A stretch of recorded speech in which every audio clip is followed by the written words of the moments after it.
Bonjour à toutes et à tous, bienvenue sur Authentiques Auto, bienvenue à Berlin. Enfin, après un an, ça fait un an que j'attends cette vidéo, je suis de retour dans ma ville de cœur, cette ville qui m'a fait découvrir une culture automobile absolument fantastique, le paradis des youngtimers en Europe. Nous y sommes et je vous propose aujourd'hui de vous emmener sur mes terres, mes anciennes terres. On commence en plus dans mon ancien quartier pour vous montrer toutes les pépites de cette ville aux mille visages. C'est parti, suivez-moi. Et on commence tout de suite avec l'une des voitures que je connaissais, que je voyais tous les jours quand j'allais au travail. Une Mercedes W123, absolument superbe dans sa couleur marron, avec ses anciennes plaques berlinoises. C'est l'équivalent des plaques FNI en France. Vous voyez qu'elle est dans son jus, mais néanmoins très très propre. Elle a l'option jante alliage. On a les arches de roue chromées à l'intérieur, un intérieur beige. Et puis bien sûr, une boîte automatique. Et une voiture marron comme ça, il n'y a rien de mieux pour commencer et mettre en place une ambiance véritablement allemande. Regardez comme elle est belle. Cette Ford Escort, c'était pour moi l'un des piliers de mon quartier, parce qu'elle a toujours été là, je la voyais tous les jours. Et c'est l'une des premières phases avec clignotant orange et pare-chocs plastique, mine de rien assez rare, et elle est toujours là, 2 ans plus tard. Et ça fait vraiment plaisir. Regardez à l'intérieur, les sièges avec le vieux tissu à carreaux comme ça, c'est 100% sûr une voiture de personne âgée. Elle dort dehors, mais elle est toujours vaillante, en 3 portes, finition basique, CL. Une autre qui n'a pas bougé depuis mon déménagement en 2022, c'est cette Audi 80. Et alors quand je dis pas bougé, celle-ci pour le coup, elle a vraiment pas bougé, puisque vous voyez, elle est complètement pourrie. Hélas, au niveau du toit ouvrant par exemple, il y a de la mousse qui s'est incrustée, mais bon, on note des petits trucs sympas. L'autocollant de la DAC, la compagnie d'assurance à l'allemande. Elle a une couleur blanc nacré, qui est quand même plutôt sympa. Et surtout, si vous êtes des vrais et que vous me suivez depuis la création de ce compte, ou presque, eh bien c'est la toute première voiture que j'ai postée sur mon Instagram quand je suis arrivé à Berlin. Et elle était vraiment à cette place, donc elle n'a pas bougé. C'est une belle 80, toute simple, avec aussi le petit autocollant de l'équipe de foot locale. Voilà, c'est un gros souvenir pour moi et je suis content de la revoir aujourd'hui, de l'immortaliser. Voilà un exemple typique d'une situation impossible en France. On a ici une Lancia Delta, mais qui n'est pas une version intégrale de rallye, et qui n'est même pas en plaque collection, donc elle est juste utilisée au quotidien dans les rues de Berlin. Elle est très très cool, on a des petits autocollants je pense rajoutés comme la Rothmans Racing. Celui-ci par contre il est d'origine, j'ai aucun doute. Ça fait bizarre en fait à voir dans la rue parce que nous avec notre œil français on n'a pas l'habitude de voir ça. Mais à Berlin il faut se dire que c'est normal. Bon, c'est quand même une version un poil sportive je pense, puisqu'on a ce petit badge GT injection électronique. Super cool. Et littéralement à 5 mètres de la Delta, on a cette rarissime Ford Street K, le petit roadster hyper osé sur base de Ford K des années 90. Là aussi, pas le plus courant. Allez, encore une énorme rareté, vous n'avez pas ici une Ford Fiesta, mais bien une Mazda 121. C'était l'époque où on avait des voitures rebadgées. Bon, d'ailleurs, ça existe toujours aujourd'hui avec la Mazda 2 sur base de Toyota Yaris, mais vous voyez, c'est bien écrit Mazda ici. Et en plus de ça, de manière tout à fait classique ici, elle est dans un excellent état, sa peinture verte n'est pas du tout abîmée, elle brille bien, c'est vraiment à l'avant je pense avec la calandre non Ford que ça fait très bizarre. Voilà un exotisme. Quand je vous dis qu'à Berlin ça n'arrête pas et c'est vraiment partout, regardez là-bas on a un coupé E36 et ici, juste ici, on a un break Passat GL. Bon là c'est une simple E34 qu'on a, mais je tenais quand même à vous la montrer parce qu'elle est bien propre, elle a ses clignotants orange. C'est une version restylée, vous pouvez voir ça au naseau élargi à l'avant. Bien sûr, elle a ses jantes BBS et elle est utilisée comme il se doit. Vous voyez, elle est un peu sale et tout. Et on a un petit intérieur velours qui fait bien plaisir. Et malheureusement, on ne saura pas la motorisation sur cet exemplaire. Regardez sur quoi je viens de tomber. Alors ce break CX, je le connaissais, je l'avais déjà vu. Il est tout le temps dans cette rue. C'est un local et il possède aussi une AX pour l'anecdote. Mais incroyable d'avoir cette gigantesque péniche en pleine rue, ça c'est unique, c'est typique de Berlin. Regardez-moi comme il est beau, il est intégralement blanc, intégralement vitré. On a une quantité de détails folle, même les jantes sont blanches, ou c'est peut-être des enjoliveurs, je ne sais pas sur ce coup-là. Ici on a une petite prise d'air CX, je ne sais pas si c'est accessoire parce qu'elle semble rajoutée par rapport à celle d'origine. Il est en bel état, hein. Vous voyez que l'intérieur c'est du tissu gris comme ça. Et puis tout ce qui fait l'exotisme, le charme d'un break CX, ici en position basse. C'est vraiment une voiture comme aucune autre. Et c'était forcément à Berlin que j'allais la trouver. En plus ici, on a le petit autocollant Citroën Préfère Total en français. Ici, le petit autocollant Citroën France. Donc, je ne sais pas s'il est d'origine France ou si le propriétaire adore la France. En tout cas, c'est sûr et certain, c'est un sacré collectionneur qui a du cran de faire dormir son break CX comme ça en pleine rue.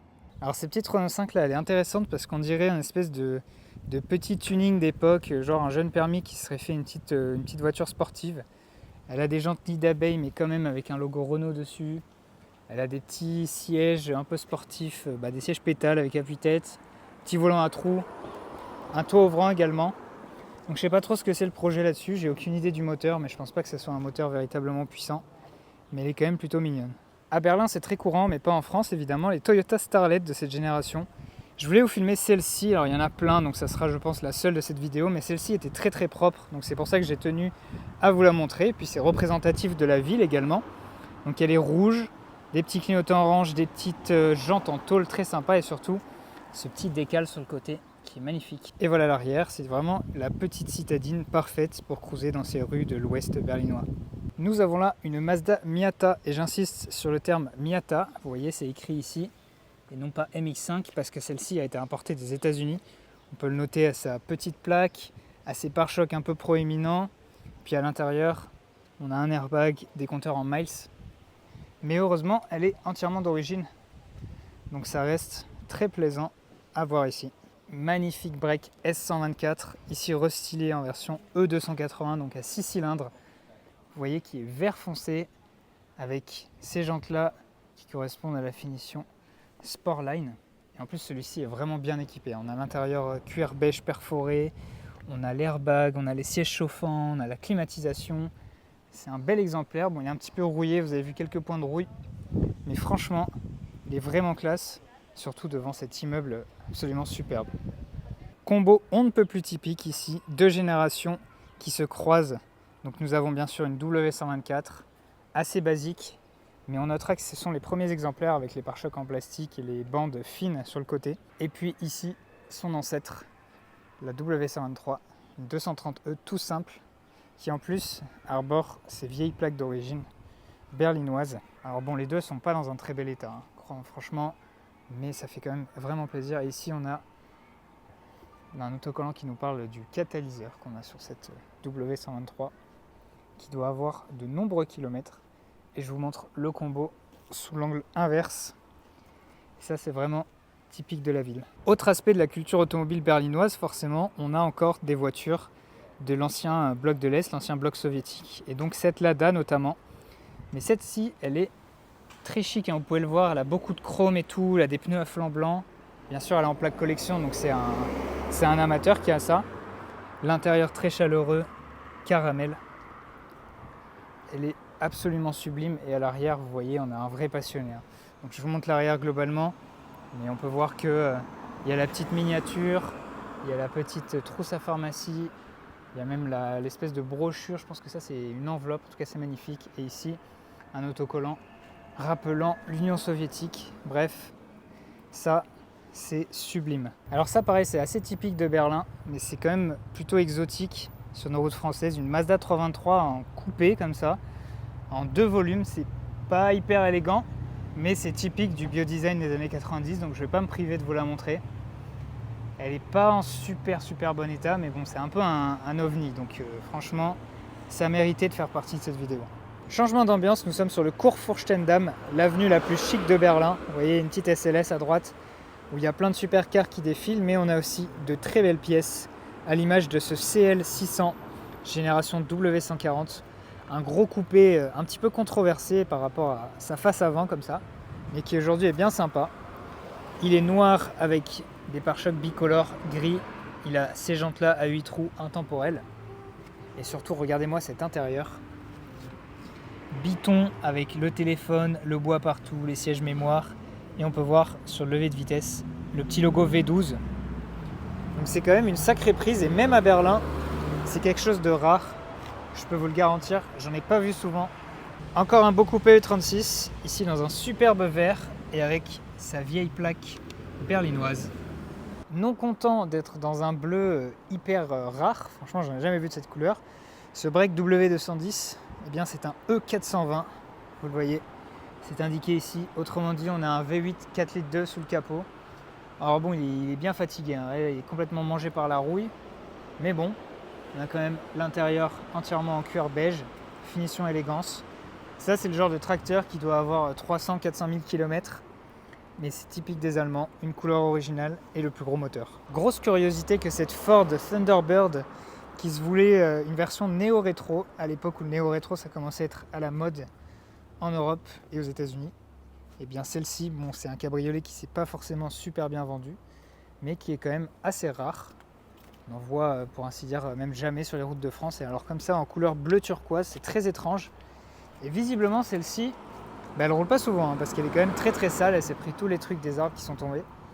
Mais forcément, même au bout d'une rue, ça a attiré mon attention. Ça continue, ça ne s'arrête jamais. Nous avons affaire ici à une Saab 9000 en plutôt bel état, avec des jantes typiques de la marque, à savoir 3 branches triangulaires, un bel intérieur en velours et sa face avant caractéristique sur cette grande berline. Encore une fois, chose unique à Berlin, vous pouvez avoir une Citroën DS, au passage avec une GTV, accordée à la couleur de vos balcons. Ça franchement, il n'y a que dans cette ville que vous allez voir ça. Regardez-moi cette configuration, orange, toit crème, intérieur orange. C'est... Franchement, j'ai pas les mots. Voilà, avec la petite miniature qui ne correspond pas puisque c'est pas les bons phares. Mais elle est néanmoins superbissime dans cette couleur. Même ça m'intéresse, hein. Même ça c'est spécial. Regardez les deux pots. Allez, cette fois-ci un moteur prestigieux. Nous avons une Jaguar XJS posée à moitié sur le trottoir, garée vraiment comme si c'était une vulgaire Clio. Mais c'est ça la magie de Berlin, c'est que tout le monde sort ses voitures comme si elles ne valaient rien. Et du coup, ça rend les rues extrêmement cool. À l'image donc de cette belle anglaise. Superbe cabriolet Saab 900 et sa peinture vert foncé. Petite parenthèse, je voulais vous montrer la concession Mercedes de Berlin, parce que regardez-moi un peu les dimensions de ce monstre, c'est un véritable paquebot. Et vous allez voir qu'ils mettent en avant quelques petits modèles anciens, c'est ça qui fait plaisir. Donc déjà le bâtiment est gigantesque bien sûr, et là nous avons une collection de 3 petits SL, donc bien sûr R129, ici une magnifique pagode, et enfin ici un autre SL, le R107, lui aussi toujours aussi magnifique, donc bien mis en avant comme ça, plein milieu de cette concession. C'est un beau clin d'œil de la part de la marque. Regardez-moi comme cette petite E30 rayonne par sa couleur rouge ici dans le début de soirée berlinois. Elle est vraiment superbe, les plastiques sont bien noirs, elle a les BBS qui sont présentes. Elle a une serrure supplémentaire sur la porte. Alors ça c'est étrange. Petit siège velours, bon c'est une boîte automatique malheureusement, mais elle reste néanmoins extrêmement cool avec son petit 6 cylindres. Une brave Nissan Sunny, encore une petite voiture ancienne du quotidien qui a déserté les routes en France, mais je pense même pas que ça se soit spécialement bien vendu en France. En tout cas à Berlin on en voit quelques-unes, et en voici un exemple assez sympathique. Un superbe petit RAV4 de première génération en 3 portes, la star des petits SUV urbains, mais à l'époque c'était cool. En rouge, bel état, et en plus celui-ci il a des housses de protection de siège en cuir rouge, assez étonnant. Et on le sait parce qu'à l'arrière, on voit que repliés, ce sont des sièges tissus classiques. Bref, ça, c'est extrêmement mignon et ça demeurera toujours extrêmement mignon. L'Audi A2, c'est une voiture très rare en France, mais très très commune à Berlin, contre toute attente. La petite allemande trop technologique pour son époque, entièrement conçue, fabriquée en aluminium. Et ici, nous en avons un très très bel exemplaire. J'ai le luxe de pouvoir choisir quelle A2 je vous filme. Et bien mon choix s'est porté sur celle-ci. Ça c'est de la très très belle Audi A8. Regardez-moi la pureté de cette ligne. Elle aussi, construction entièrement en aluminium. Elle a des jantes qui ont un design assez rare. J'ai pas vu ça souvent dans ma vie. Et surtout elle est très très propre. Voilà.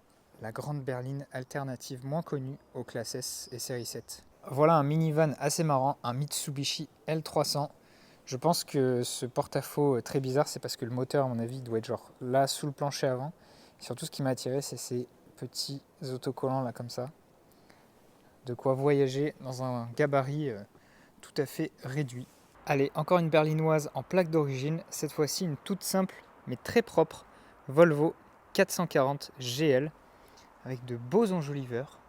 J'en ai rarement vu avec ce type d'enjoliveur. Elle est là, tranquillou, devant un bel immeuble dans un petit quartier tranquille et cossu. J'aime beaucoup.